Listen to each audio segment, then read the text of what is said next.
Hello, welcome to our July video newsletter from Attic Treasures in Occoquan, Virginia. Okay. Today, I want to first tell you about what our So Beautiful Class Club is going to be for July, which is July 23rd, and it's called the Trinket Box.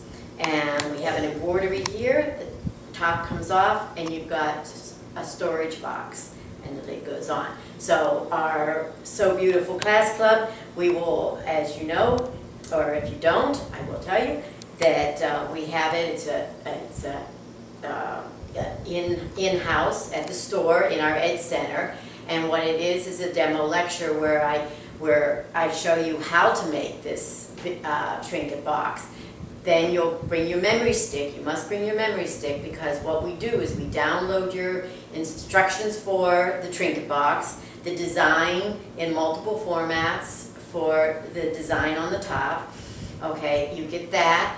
You also get this video of the instructions on how that is different. That is an add-on that we supply that is not supplied by Martha Pullen. That's something that only our store is doing. So you get the add-on video, instructional video. And the So Beautiful Class Club is only $5, and you get a $10 coupon to be used in the store when you sign up. So please, we're anxious to see you. We had a great time last month, and I'm looking forward to showing you how to do the trinket box. Okay. Other items, also what we're doing is, if you have been in the store and you've put in your coupon for the grand drawing for the grand opening of our educational center, then that drawing is going to happen at noon, okay, on the 23rd of July, and you have to be present to win. And that is the Sophia sewing machine is what the grand prize, or the 7-thread or 7-needle embellisher. You get your choice if you win of one or the other. You still can participate in your chances by coming to the store. Just coming to the store, you automatically get a ticket that you put in the box and say a little prayer over it that you'll win, you know. And for every and if you spend $25 or more, you get an additional ticket. So you can put 2 tickets in the box by coming into the shop and purchasing a minimum of $25. Okay, so look forward to seeing you at the So Beautiful Class Club or at the store, and come on in and visit. Okay. Okay, to go on with our video newsletter, the other things I want to tell you about is that we're going to have, we've got Judy Kessinger coming back. Okay, she was such a success the last time when we did the tees and we did the slacks. Now she's coming for 3 days. You do not have to sign up for all 3 days. You can sign up for any combination of, and that starts on October 3rd, Monday. The first is a notions explosion, where she goes over oodles of notions and how to use them. And the second day is a jacket. It's a no facing, no hem, no fuss jacket, and there's a sample. In fact, there's a sample currently in the store of what that project is about. And the third is called a Face It class, and what the Face It class is that you bring in a picture of something you found in a book or something that you want to copy, and she's going to tell you what you need to do to make that happen so you can replicate that. And everybody's asked to bring their picture in, so she can do that. And then what we're also going to have you do is bring like 20 copies of that picture, so that we can then have, it's like a cookie exchange, but it's going to be a copy exchange. So everybody that comes into the Face It class is going to walk out with how to do theirs, plus everybody else's that came to the class. So go to our website and you can see the particulars on those 3 days of classes. Our last embroidery club we had last weekend, we had Jim, our new educator. He gave a demo on his shirts that he makes, which one of them is right behind me here. And he's got 3 classes scheduled in October, which are already filled. Okay, so you can be put on a waiting list if you're interested, be put on the waiting list. It's probably good to call up to go on the waiting list because he is looking at his calendar to schedule 3 more classes. Okay, they're technique classes. And so when those are scheduled, then those that are on the waiting list, then they'll get first choice to sign up for those, and we'll build that set of classes. Really was a good class. Jim is, his shirts is, you can come in the shop as well and see his shirts. They're just unbelievable. Real nice guy too. So we also have another new educator, Rosanna. She's joining us, and she's going to be having some garment classes. So now we have a total of 5 educators at Addie Treasures, and we cover all different topics as we had talked about before. And speaking of our classes for August through the rest of July and August. Okay, we have sewing for your pets. We have sewing machine cozy cover, shower curtain, a pop-up play tent, say that one fast, serger weaving tote, decorator box cushion, okay, so that you can use on your, even if you have some outdoor chairs that are in need of new cushions, okay, and beginning doll making, okay, and multiple installation of a zipper, multiple ways to put a zipper in, the different placket, center, invisible, and so forth. So you'll learn the techniques and different tips on that. Those are our August classes, so you can see the particulars on what days and all that by going to SewEasySewing.com and go into our calendar, and you'll see the classes. Okay, so thanks for joining us today, and we'll see you around the shop. Take care, folks.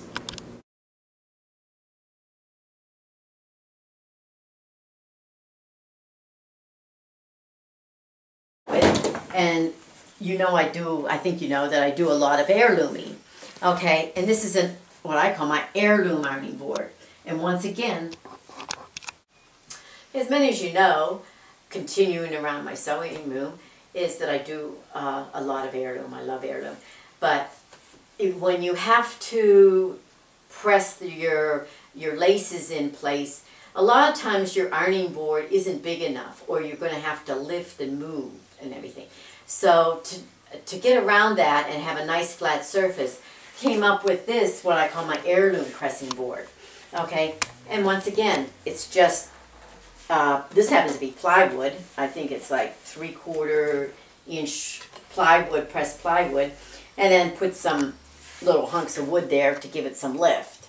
Okay, and then I covered it, and there's foam underneath here, and then I did a terry cover for it. And now I've got a big rectangle surface that I can lay my, when I do lace shaping, I can lay it down and I can press the lace in place and not have to lift and shift and worry about things shifting out of place. So that's an easy one to come up with too. Okay, and just stash it against behind the wall. Okay, slide my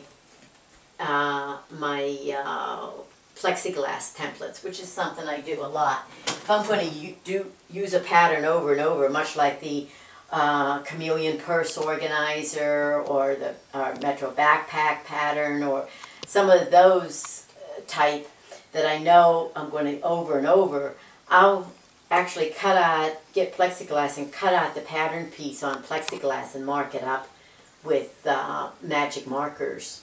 And then I can just take the rotary cutter right around it. And then I'm not cutting and shrinking my pattern by trimming off the papers. Okay?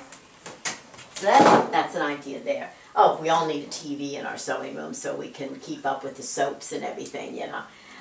This is a cabinet that I had picked up when Hancock's was moving. And it actually has all my embroidery threads inside. Okay, in the first 2 shelves. Or drawers rather, and then then from there on down are patterns that I have, and I divide them by category. Okay. So if you get an opportunity, these really come in handy, even if you do put them in your basement or something. And then coming around in my actual sewing area, okay, along the side, I put a lot on the side of my cabinet here, okay, and and I use a lot of magnets. These magnet clips you can put on so they hold real nice in the clips, okay.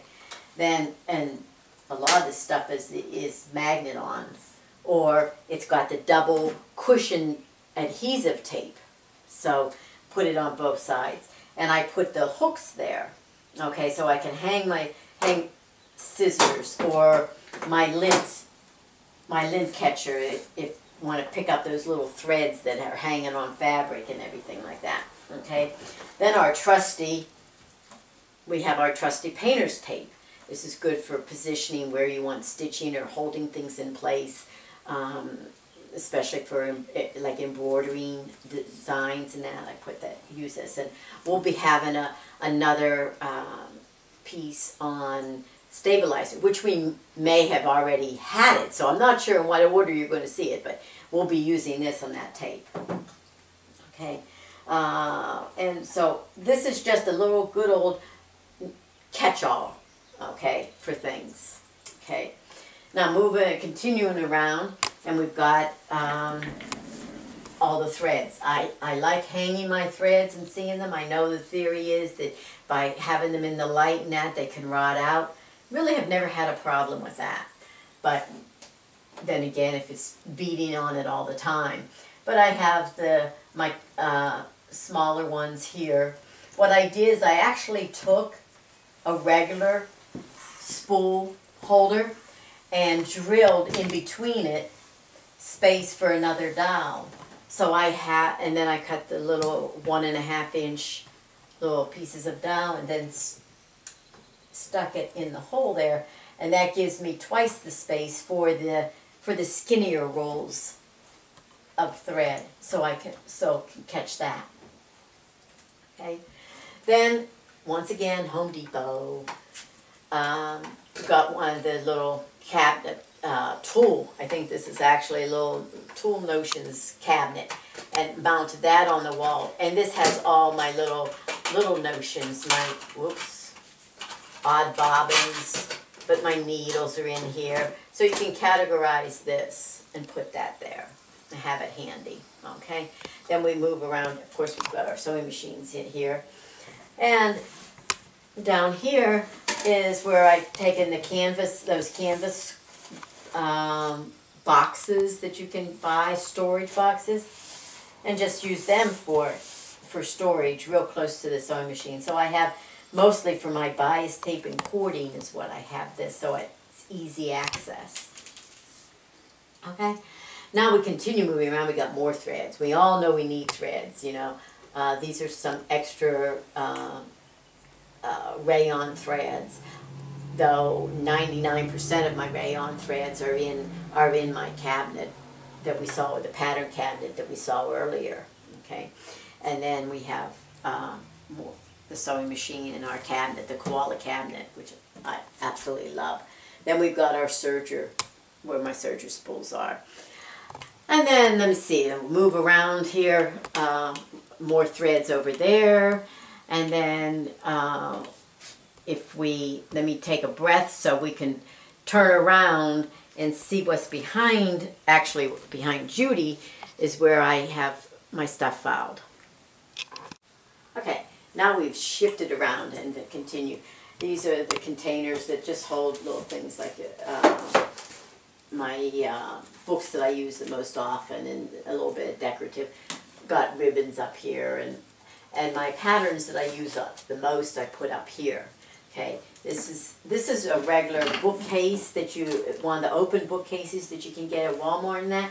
But then what I did is purchased 2 pieces of shelving board and hinges. I think we've got 2 hinges here, and put the hinges on, and then actually I can cover up the mess with the doors.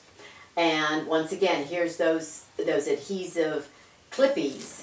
So these clips here have the cushion adhesive in the back, So what I can do is when I'm working with a pattern or something, I just clip it there, and it's readily available. It doesn't get buried underneath the fabrics and everything like that. And I have 2 of them. Then I've got a hook here that has another place for another pair of scissors. We just don't have scissors there's just too many places we need scissors, so let's make them all, I think, readily available for us. Okay, this is my cutting table, the normal cutting table that you get, you know. But and it's nice. I did convert to this from the other longer countertop cutting table, and I've gotten used to it, and I do like it because it's nice. Both sides can flop down, and then you only end up taking 12 inches wide. However, the majority of the time, it's at least up at this point. I very seldom, except if I'm going on vacation and have the room real clean, then we're all set. Okay. So then I've got my little dummy here. Now what I've done, and I have found that the dress forms, a lot of times when you're trying to put a dress on a dress or your garment on the dress form, it's sticking. It's like, who ever thought of this? I mean, you don't feel like you've got a good, nice, clean, what's the word? Lay, I guess you could say, over the dress form. So what I did is I took some lining material and I just draped it. I put a rubber band up here to hold it in place, and then I just draped it down, and with paper clips, just clipped it in. Now when I put something over this, it just slides right on. It makes it a whole lot easier, and it really makes it. I like it. I like it a lot. Okay, I won't open my cabinet. That closet, that's where all the stabilizer and the interfacings are. So it does have shelving. I got my husband to put the wired shelving up, so there's all shelving. There's no hanging space in there.